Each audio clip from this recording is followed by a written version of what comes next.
Welcome to the Deep Dive.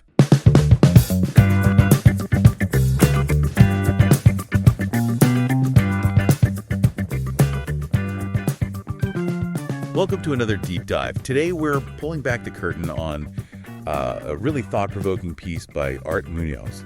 It's called The Mirage of the 40-Hour Week, and he published it in his journal, The Sovereign Frontier. It definitely caused some ripples. Yeah, and this deep dive is really for you, especially if you're maybe in the corporate world navigating that and you're feeling drawn towards, more sovereign lifestyle. Life where you're actually in control. Exactly. Where your time, your energy, it feels like it's going towards your future, not just building someone else's. So our mission today is to unpack Munoz's core idea, look at the evidence he uses, which might, frankly, shake things up a bit, and then get into his reverse tuition rule. Which is a really powerful concept. It really is. He presents it as this gauge, sort of, for how sovereign you actually are. Have you ever had that feeling? You're putting in the hours, maybe extra hours, climbing the ladder, working harder, but you don't feel more free or more secure, maybe even the opposite. Yeah, like you're on a hamster wheel. Right. Munoz basically suggests those extra hours might not even belong to you, that they could be funding someone else's dream, not yours. It's a pretty stark thought. It really is. Okay, so let's unpack this. Let's start with the main idea. The mirage of the 40-hour week. What exactly is this mirage he's talking about? Why call it that? Well, what's interesting is how he grounds it in history first. He's like, look, the 40-hour week wasn't just handed down. Right. It was a fight, a huge victory for industrial workers back in the day, late 19th, early 20th century. People were working 80 hours, getting completely ground down. Unimaginable now, almost. Totally. So getting to 40 hours, having weekends, that was revolutionary. It meant an end to those just brutal shifts. Okay, so it was a real gain. Absolutely. But Munoz argues somewhere along the line, especially in this sort of post-war corporate setup, that victory, that symbol of freedom, it became a mask. A mask. How so? An illusion. He uses this really cutting quote from Chekhov. When one has no real life, one lives by mirages. His point is, these mirages, they only look convincing when you're kind of desperate. Oof. Yeah, like the illusion is better than nothing, but it's never better than the real thing. And that's the trap. That Chekhov quote is intense. Yeah. Suggests we're accepting illusions out of, desperation. And Munoz gives an example, right, to make this less abstract. He does. A really relatable one, probably for a lot of listeners. He talks about this reader, a procurement specialist, makes a good salary, $100,000 a year, works a genuine 40 hours. Okay, sounds pretty standard. Right. But they're also doing an MBA, so already putting in extra time, extra effort there. Significant investment, yeah. And the plan, the exit, is to jump to a big consulting firm, supply chain specialist. Gets a 20% pay bump, maybe a $5K, $15K signing bonus. Okay, sounds like a step up. Smart move on paper. Seems like it. But here's the catch, the real kicker, that consulting job. Minimum 60 hours a week. Minimum. And the rationale is this intense grind is the price you pay, right? Yeah. The toll to eventually get a COO job in Europe. And then finally, the dream. Build your own business in Spain. Ah, the someday plan. Exactly. It feels so logical, doesn't it? A clear path. But why does Munoz see this as, dangerous? Yeah, what's the problem? Well, that's the core of the mirage, according to Munoz. It looks like a solid plan, an exit strategy. But he argues the person is so focused on what they think they see, the promotion, the bigger salary, the future freedom in Spain, that they completely miss what's not there anymore, or what they're giving up now, the actual freedom, the real security they think they're building. Munoz says it's an illusion that just keeps moving further away. Like a carrot on a stick. Precisely. You're sacrificing the present, your actual time and energy now, for this future goal that keeps receding. You never quite get there. It's not just the hours then, it's the whole mindset, the opportunity cost. Yeah. But he backs this up, right? This isn't just like a feeling he has. He brings data. Oh, absolutely. He connects this personal story to the bigger picture. Some pretty sobering stats. So what does it mean for the average person, plugging away, trying to get ahead in the corporate world? Well, first off, Gallup found the average U.S. work week isn't really 40 hours. It's closer to 47. 77, wow. Yeah. And get this, nearly 1 in 5 workers puts in 60 hours or more. And the crucial point Munoz hammers home is that these extra hours, They're generally unpaid. Unpaid. And just expected. It's like this hidden clause in your contract, a tax on your time, which is, your most valuable thing. You can't get it back. And there was that BBC report he mentioned too, right? About the reward or lack thereof. Yes, that was brutal. It cited a U.S. campaign project, Time Off, which found that the people working the longest hours, the office martyrs, were actually less likely to have gotten a bonus in the last 3 years compared to their colleagues who worked more reasonable hours. Wait, read that again. More hours. Yeah. Less likely to get a bonus. Exactly. Think about that. You sacrifice evenings, weekends, time with family and friends. For what? Less recognition, potentially less reward.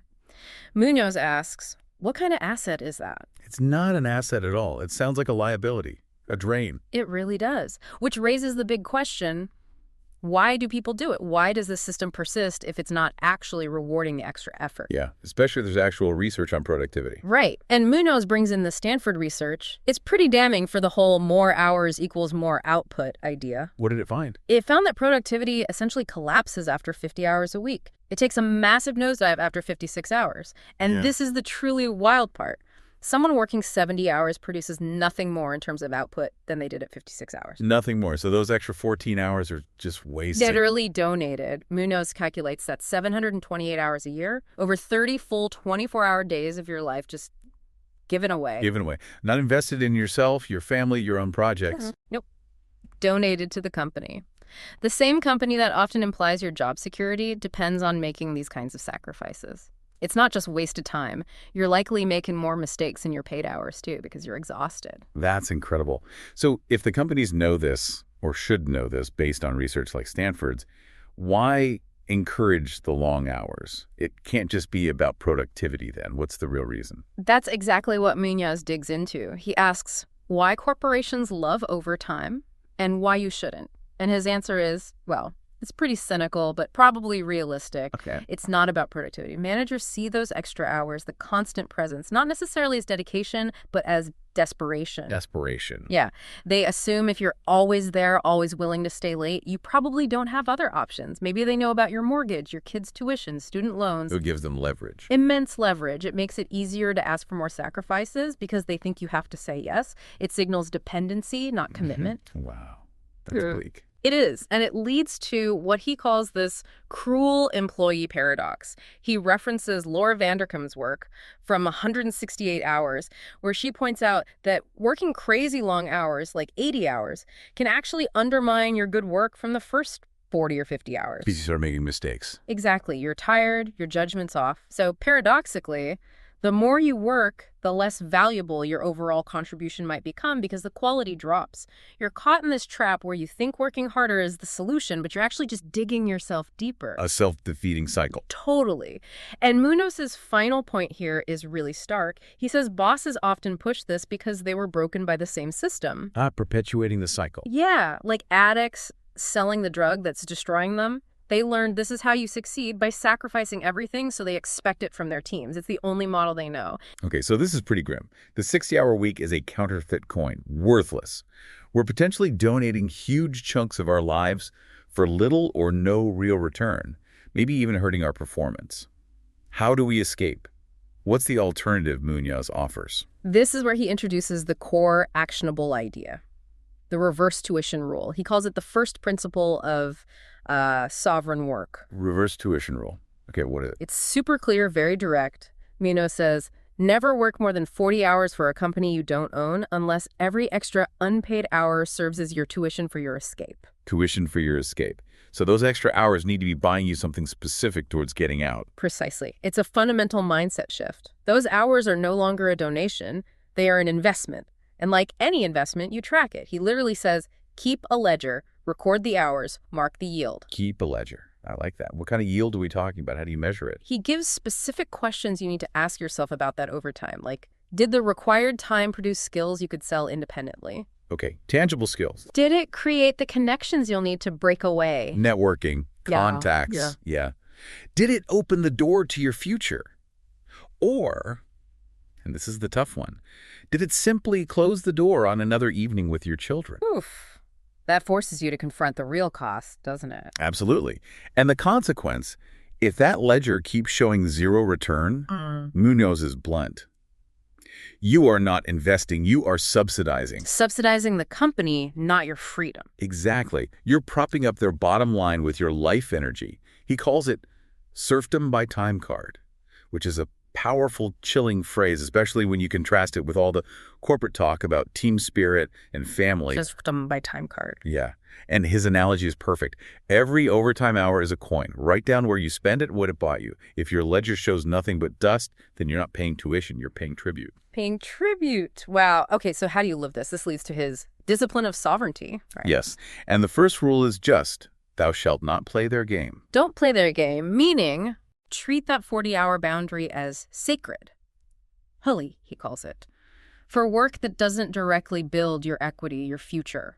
If you absolutely have to cross it. Which happens sometimes. Right. But you do it with eyes wide open. Full awareness that you are specifically buying something with those extra hours.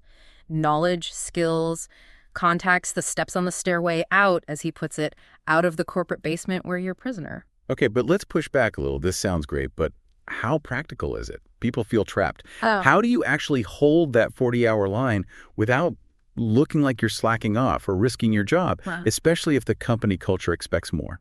That's a really fair question. And Munoz isn't saying just, check out at 5 p.m. regardless. It's about strategic engagement. The discipline is in the intent. Okay. Is this extra hour serving my purpose, my escape plan? Am I learning something specific I can use later? Am I meeting someone crucial for my next step? If yes, maybe it qualifies as tuition. But if it's just endless, aimless overtime, because that's how it is here, and your ledger shows no return, then the discipline demands you act. Either you find a way to stop the unproductive overtime, or you make plans to exit that company. It's a hard line, yeah, but that's the boundary that protects your sovereignty. It takes courage, definitely, and believing in your own value. Believing in your value. Yeah. And Munoz reveals a kind of secret weapon here, too, doesn't he? Something counterintuitive about sticking to the 40 hours. He does, and it's fascinating. He says, and he puts it almost gleefully, that the worker who strictly adheres to their 40 hours is actually harder legally to fire than the worker who goes the extra mile. Really? Why is that? That seems backwards. Because the person sticking to their contracted hours signals sovereignty supported by law. They know their rights, they respect the agreement, they operate professionally within defined boundaries. They're signaling competence and self-respect. Okay. Whereas the person constantly going the extra mile, often out of fear, signals servility supported by fear of unemployment. They seem like they have fewer options, less confidence in their worth outside that job. Paradoxically, that makes them seem more expendable, more exploitable. So holding the boundary signals strength, not weakness. Exactly. It requires shifting from seeing yourself as just an employee needing approval to seeing yourself as a professional providing valuable services within an agreed-upon framework. Fear is their leverage. Don't hand it to them. That's a huge mental shift. Okay, let's bring it back to the procurement specialist, the one with the MBA and the Spain dream. How does the reverse tuition rule challenge their path, which seems so rational at first? It cuts right through it. The risk, as Munoz lays out, is that the mirage, the goalposts just keep moving. How so? That MBA, maybe it doesn't open as many doors as expected because everyone has one now. The partner track and consulting, it's always dangled, always just one more year, one more project. The COO job, market conditions aren't right, delayed indefinitely. And Spain. Spain becomes this fuzzy retirement fantasy, pushed further and further out.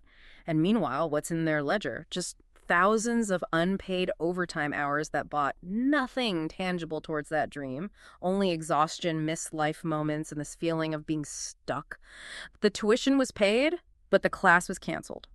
So the rational plan was actually just funding the mirage. That's the argument. Now, Munoz isn't a total absolutist. He's clear overtime for a genuine short-term company emergency. That's fine. That happens. Right, a real crisis. Yeah. But he nails it when he says, when emergencies become normative, they cease to be emergencies. If your company runs on constant crisis mode, demanding 60-hour weeks routinely, that's not an emergency. That's a broken business model, and you don't have to subsidize it with your life. So what's the alternative use for those extra hours, if you have the energy or drive? That's the empowering part. If you're going to work beyond 40 hours, Munoz says, work those hours in your favor. Use that drive for yourself. Build your own thing. Exactly. Serve your own clients, learn skills for your venture, build your own future, not someone else's empire. Make your sovereignty, your business, your escape plan. Make that your emergency. Invest those extra hours there. It really reframes where your loyalty and energy should primarily lie. Completely. And his conclusion on the reverse tuition rule is pretty uncompromising, isn't it? It really is. He basically says, look, this isn't just some nice idea or theory. It is the line that separates sovereign solopreneurs from corporate serfs. Full stop. It's a boundary, and you either live up to or weakly compromise to your own peril. Wow, a boundary to live up to. Okay, so wrapping up this deep dive, we've explored Munoz's idea of the mirage of the 40-hour week, looked at the evidence suggesting unpaid overtime is often unrewarded and unproductive. Right, the hidden costs are huge. And we've unpacked his reverse tuition rule as a really practical, almost defiant tool for reclaiming your time and building actual sovereignty. It's a powerful framework for thinking differently about your time. And it leaves you with a really pointed question to ask yourself straight from Munoz. When the clock struck hour 41 this week, whose future were you funding? That's the question to sit with. Whose future are you funding? Maybe it's time to take Munoz's insights, keep that ledger, and start consciously funding your own. Thanks for joining us on this deep dive. See you next time.